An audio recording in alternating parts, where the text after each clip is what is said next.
sur Éclaire ton bise, le podcast qui va t'aider à mettre ton bise en lumière pour atteindre l'équilibre et la vision qui te font vibrer.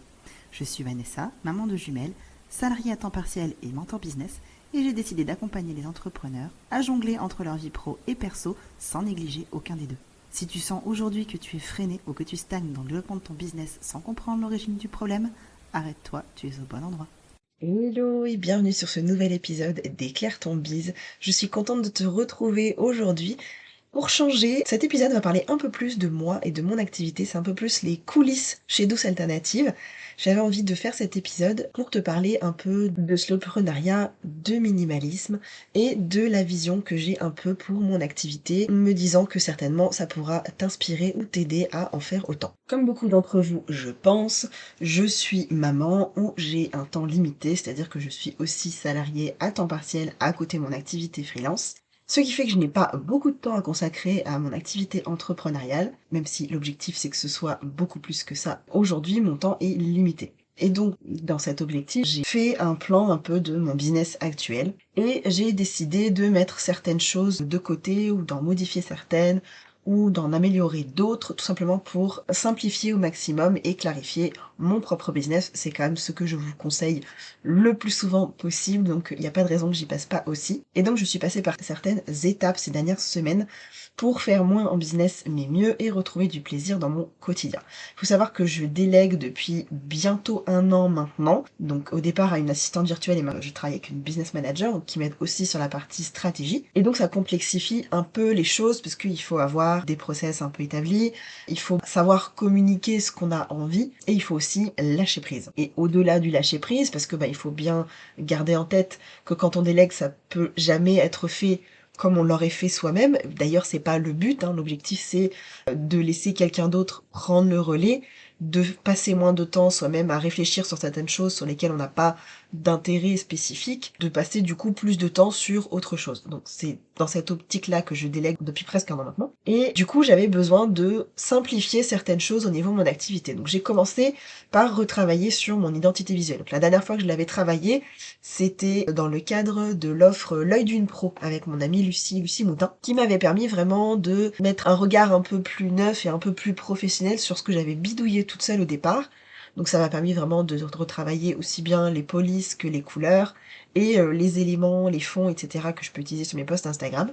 J'ai retravaillé un peu tout ça tout au long de l'année, mais là, arrivé juillet-août, du coup, en changeant en plus de personnes sur lesquelles je déléguais ma création de contenu, j'avais besoin vraiment de remettre certaines choses à plat, parce que du coup, en 8-9 mois, il y avait plein de choses que j'avais ajoutées, des nouveaux éléments. J'avais fait un peu des changements au niveau de mes couleurs, mes polices, je trouvais qu'il y avait des choses qui n'allaient pas, etc. Et donc du coup, j'ai pris la décision de renettoyer un peu mon identité visuelle et de cleaner un peu tout ça. Donc j'ai abandonné une police qui était assez emblématique sur mon compte, donc qui était la Pesita sur Canva, et je l'ai remplacée par une que je peux en plus utiliser sur mon site web, puisque mon site est fait sur Squarespace, et sur Squarespace, si je veux pas payer le plus gros des forfaits, je peux pas rajouter la police que je veux. Donc je voulais me limiter à des polices qui soient facilement trouvables, qui soient gratuites en utilisation commerciale aussi, et donc je me suis arrêtée sur une nouvelle police que je pouvais trouver sur Canva, sur Squarespace, qui existe même sur MailerLite, comme ça je me prends plus la tête, et du coup ça simplifie tout pour ma business manager aussi, qui était avec moi pendant le rendez-vous avec Lucie. Donc ça nous a permis aussi de revoir un peu certaines choses ensemble. On a retravaillé un peu aussi l'image globale que je voulais rendre, on a refait un peu un mood board, on a retravaillé sur les couleurs, etc. Tout ça dans l'optique vraiment d'unifier tous mes visuels, que ce soit sur mon site, sur ma newsletter ou sur Instagram, et que tout soit beaucoup plus cohérent. La deuxième chose que j'ai mis en place, c'est de réduire le nombre de publications que je pouvais faire sur Instagram. De septembre jusqu'en juillet 2022, j'étais à 5 publications par semaine. Et c'était un rythme vraiment une cadence difficile. Parce que même si j'avais quelqu'un pour m'aider à la création de contenu, il fallait quand même travailler le calendrier éditorial tous les mois, trouver les idées, la description, parce que c'est moi qui garde la description des posts pour l'instant. J'avais envie que ça reste un peu plus personnel. Vérifier chaque visuel, etc. Enfin voilà, ça me faisait vraiment beaucoup de travail. Et donc depuis, j'ai réduit, donc je suis passée à 3 posts par semaine, dont un qui est consacré au podcast. Donc ça fait en fait en réalité que 2 posts Instagram par semaine. Et ça me permet aussi de me libérer de la charge mentale, mais aussi de me concentrer sur des contenus plus evergreen qu'éphémères. Parce que jusque-là, je passais vraiment tout sur Instagram, ce qui fait que j'avais pas de contenu éphémère, donc pas d'articles de blog, pas de podcast. Et du coup, j'ai remis ça un peu au goût du jour et j'avais vraiment envie de mettre le focus sur ce genre de contenu parce que c'est important d'avoir ces contenus-là qui travaillent un peu aussi avec l'algorithme de Google et tout ce qui est référencement naturel de site web. J'ai retravaillé tout ça et donc le fait de réduire les posts que je faisais sur Instagram, ça me permet de passer plus de temps sur la création de contenu du podcast, de vous enregistrer ces épisodes et de, à terme, rajouter les articles de blog qui seront reliés aux articles de podcast. Et la dernière chose que j'ai travaillé, qui est un peu le lien à tout ça, c'est revoir mon business model en fonction de ma vision pour m'assurer que je m'engage bien sur les bons formats de vente. Donc que je perds pas mon temps à aller essayer des nouvelles choses pour rien. Par exemple, au départ, les étincelles, j'avais envie que ce soit un membership. Mais un membership, ça implique qu'il soit opérationnel toute l'année, 12 mois de l'année. Et c'est pas du tout quelque chose que j'ai envie de faire. J'ai envie de prendre des vacances avec mes enfants l'été. J'ai envie de prendre des vacances pendant les périodes scolaires.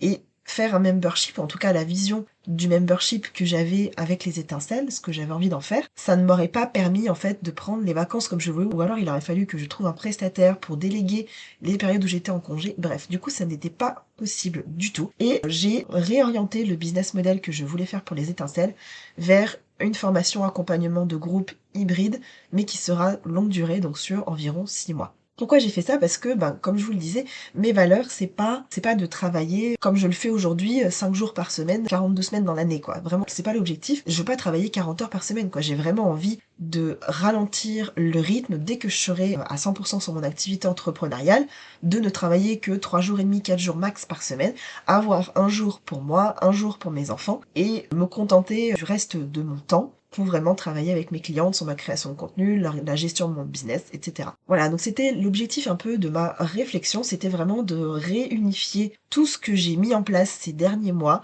par rapport à ma vision long terme et par rapport à mes envies, mes besoins au quotidien en fait. Parce que techniquement aujourd'hui, je travaille au final beaucoup, même si je suis qu'à 32 heures par semaine salariée, je travaille en moyenne au moins 10 heures par semaine sur Douce Alternative. Du coup, ça me fait minimum 42 heures de travail par semaine et c'est beaucoup, mine de rien. Avant donc de passer à temps partiel, j'étais à 40 heures plus 5 à 7 heures sur Douce Alternative.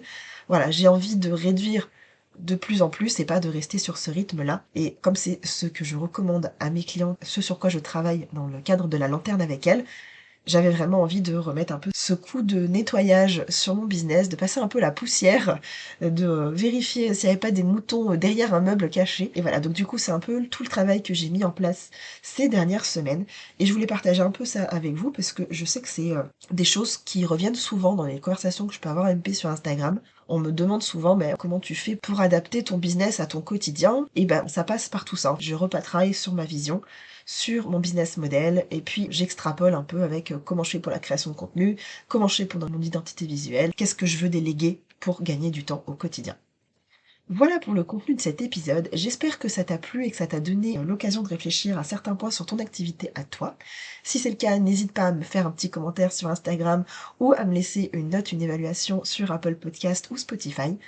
Je te souhaite une très belle journée, je te dis à très bientôt pour un prochain épisode. Ciao!